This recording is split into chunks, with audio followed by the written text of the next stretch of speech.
Hey there, welcome to my channel. My name is Shawn, and today's video I'm going to be talking to you about my 6-month journey with my Ricoma embroidery machine and just what I've learned over these past 6 months, and just share the information that I've learned so far. To start off, well, I will be looking down at my notes, by the way, so I don't miss anything.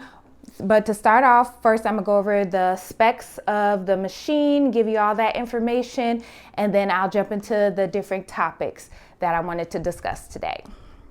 So this is the Marquee 2001. It is a single head commercial embroidery machine, and it does have 20 needles. It does also have the 10.1 inch high definition touchscreen panel, and it does have an embroidery area of 20.5 by 14.2 inches. And this machine comes with 11 hoops, also 2 cap rings, as well as your cap driver and your cap hoop station. And the size of this machine in length, width, and height is 32.7 by 30.3 by 63 inches. And the gross weight of this machine is 463 pounds, with the net weight being 319.7 pounds. So yeah, this machine is a beast and it is heavy. So you definitely want to have someone help you, of course, lift this machine onto the stand. When I got this machine, it took 3 of us, and we actually had to take the door off that's to this room, as well as some of the molding to get the machine in here, but we got it in here unscratched. So now I'm gonna go ahead and jump into the different topics and let you know my honest opinions at the end about the machine. So the first topic I want to talk about is the Ricoma portal and training. So once you purchase your machine, you will get a link with access to the Ricoma portal. And in that portal, it is going to have information about your machine, as well as their Ricoma digitizing software, any training videos that you've done, things like that. All of that will be within that Ricoma portal. And so you will have to watch the pre-training videos before you schedule your training. And then once you schedule your training, then you are good to go. So basically, you don't want to operate the machine prior to doing your training, just so you want to turn it on and everything with the trainer. You'll also want to make sure you watch through all those videos, because you are going to want to have a cap hooped up as well as a garment hooped up, and so you can do those first test stitches to make sure you're kind of getting the understanding of it, getting the hang of it, and you can ask any questions while you have the trainer there with you on that video call.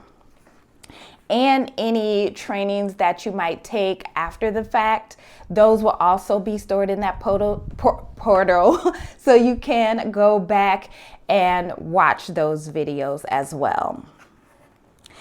The next topic I want to talk about is threading the machine. So the machine does come pre-threaded, and there are 2 ways that you can thread the machine. You can cut the threads at the top of the thread rack, tie the thread to it, and then you're going to pull it through all the way down through the needle path or the thread path, and then you're good to go. You just put it into your needle and you're good to go. The other way to do threading your machine, of course, is the manual way. And I recently, well, not recently, I would say a few months, I was doing the pull through method as much as I can, but one of them slipped. And so I actually had to manually thread it, which I had been dreading. I had so much just anxiety about having to thread the machine manually. And once I did it, I was like, that's it. It only took me a couple minutes. I surprised myself. So as far as that, so those are the 2 ways. You can either, pull the thread through, or cut it at the top, tie it, and then pull it through, or just do the manual threading.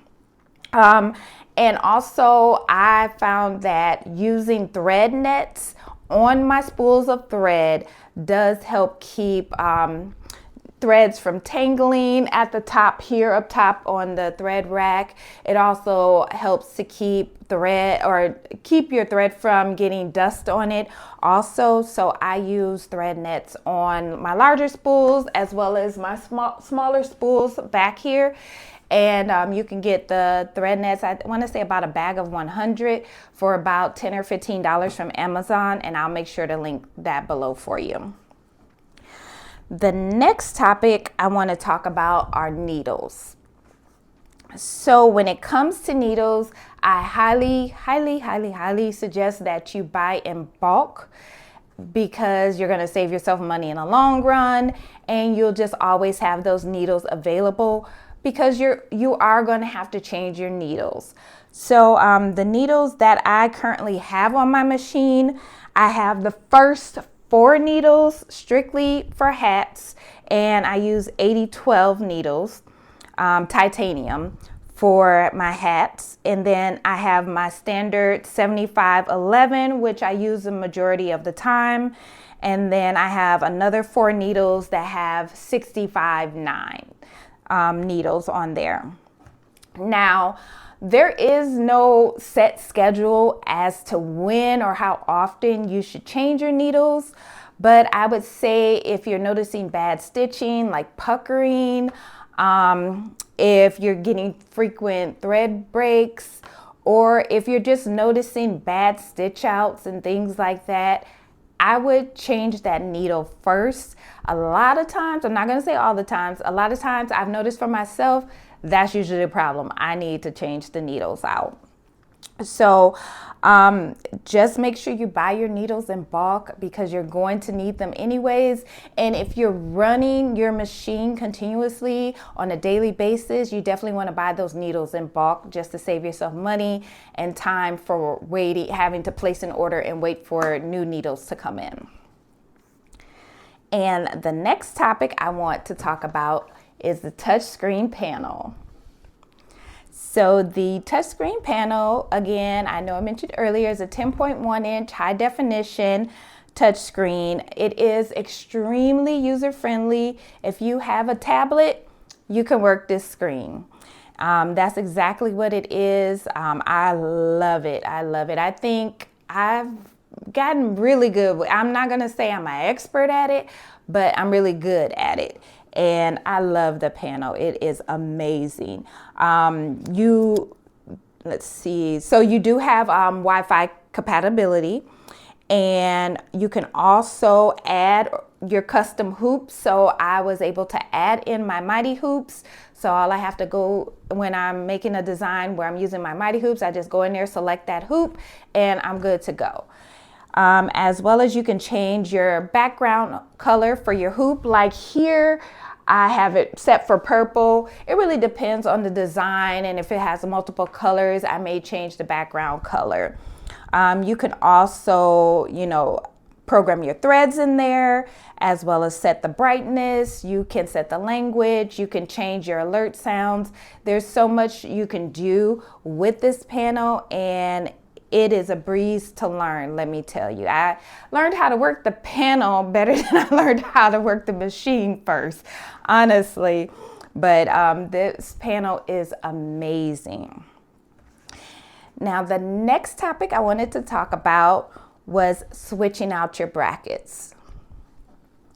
So when it comes to switching out your brackets, you're of course going to have your brackets for your flats, and then you're going to have your cap driver.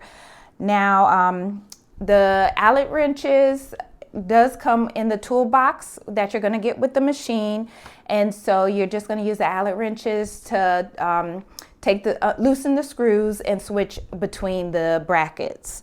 And so now the one thing I struggled with at first was the cap driver. So I used to struggle with getting that thing on there. I had it like upside down, and I had all kind of stuff going on. But eventually I got the hang of it. The more I did it, and then now I can probably put it on there, take off my brackets and put the cap driver on probably in less than 2 minutes. So the more you do it, the faster you're going to get with it.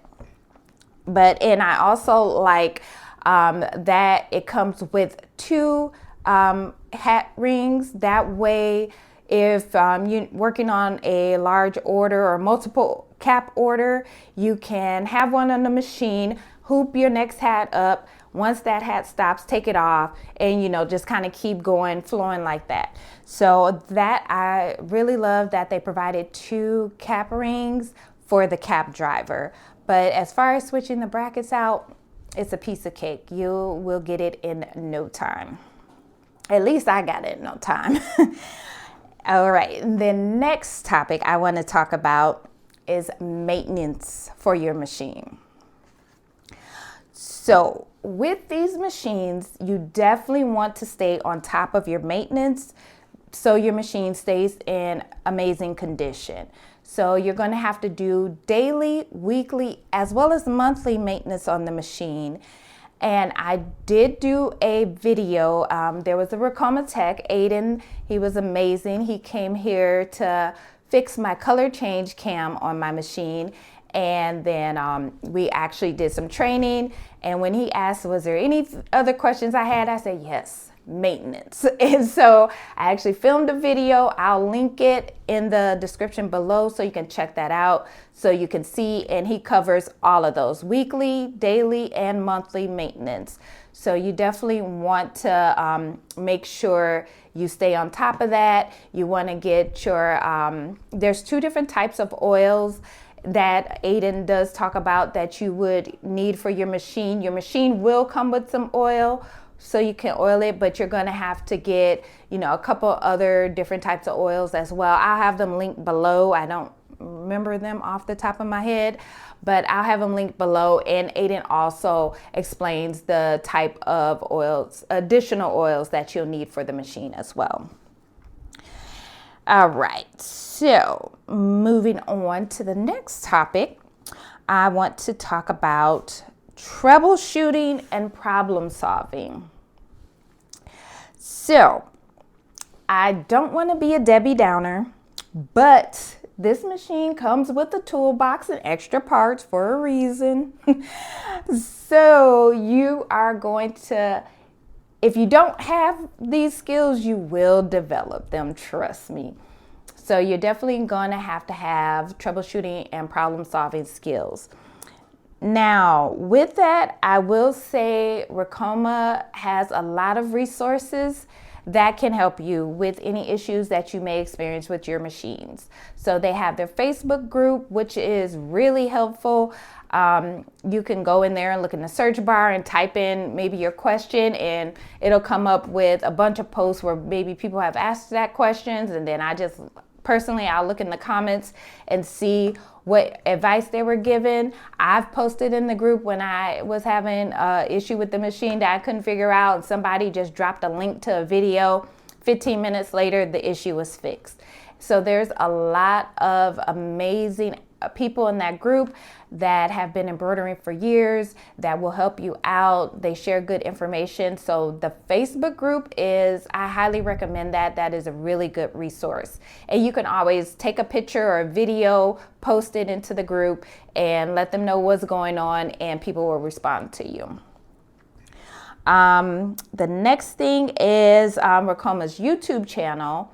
You can definitely check out their YouTube channel. They do have a lot of videos on maintenance and, just embroidery, different projects and things like that. So their YouTube channel is also a good resource, and their tech support. I know probably the first month when I got this machine, I probably got on tech support's very last nerve, but this was new to me. At the time, I had 3 single needle machines, and this was new to me. So I was getting frustrated. I didn't know what I was doing. I was having this issue and didn't know how to fix it. And they were like, we'll walk you through it. If they couldn't help me through email, or if I couldn't figure it out through email, then they would get on a video call with me. I would point my phone towards the machine and they would walk me through how to fix the issue that I was having. So I would definitely say first, I always tried the Facebook group, and then I would kind of search online for a video. And then if I just can't figure it out at all, well, at least now at this point, I'll reach out to tech support then. But actually, I haven't had to reach out to tech support since Aiden came and fixed my color change cam. Like, he fixed that one part, and I have not had any more issues with my machine. Also, there are other creators on YouTube that make videos showing you how to troubleshoot or issues that they ran into. So you can also type that in the search bar here on YouTube, and a video will most likely pop up that will help you resolve your issue. So troubleshooting and problem solving skills, you're going to have them, or you're going to develop them by having a commercial embroidery machine. There's no way around it. Another thing that I also started doing is when I run into an issue, even initially when I first got the machine, I would actually write down what the issue was, write down how it was solved, and that way I can go back and reference that my notes. And or you could also take a video showing you know, as far as when you're fixing the issue, that way you can have it to reference. But I just take notes, and that has helped when I had an issue with, like, I had a presser foot that I needed to raise up, and I had to get tech support because I couldn't fix it. And then it happened again to another needle, but I took notes, so I was able to go back and reference my notes, and I was good to go. So definitely take notes, take photos, videos, save it to a folder for a later time because you're most likely gonna need it. But again, just have patience and just know you will get the help that you need to figure it out. And then the last thing I wanted to go over was just my honest opinion. So I can definitely say, coming from having just a single needle machine to a commercial multi-needle machine, I have learned so much, and I don't regret anything that I have experienced since I got this machine. I mean, initially there was that frustration, my nerves, my anxiety. You know, I was having issues and I didn't know why or what was going on. But as time went on, I learned how to troubleshoot and, you know, problem solve and get the issue fixed and keep going. So just know that as time goes on, as you work with your machine more, it will get easier. Now, again, patience is key. And you want to use Ricoma's resources. That's what they're there for, to help you if you're stuck. So definitely use those resources that they have available. Again, you want to buy not just your needles in bulk, but your embroidery supplies in bulk. I noticed that has, you know, saved me a couple of coins. So I definitely buy my supplies in bulk. You definitely want to do that as well. And then the last thing is, don't stress yourself out. Ask for help when you need it. That's what those resources are there for. There's plenty of videos on YouTube that you can reference. Just take a deep breath. If you need to, step away so you can regroup, refocus, and then, you know, keep it moving after you get whatever issue that you're having fixed. So overall, I have learned so much. If you are on the fence about getting a multi-needle embroidery machine because you know, are nervous about the upkeep or just anything or the cost associated with it, just know it is going to be worth it in the long run. And you have to give yourself some grace. You're going to have to learn the machine, learn how to operate the machine, learn how to fix any issues that you run into. But I promise you, you will be happy in the long run that you got the machine. So that was the the topics that I wanted to cover today. But if you do have any questions, let me know below in the comments. I'll make sure to link that video of the Ricoma tech doing the maintenance and talking about the different oils that you do need or that you should have to help keep your machine in tip-top condition. And of course, just let me know below in the comments any questions that you might have or anything that I didn't discuss that you have a question about. But thanks so much for watching today's quick video, and I will check you out in the next one. Bye.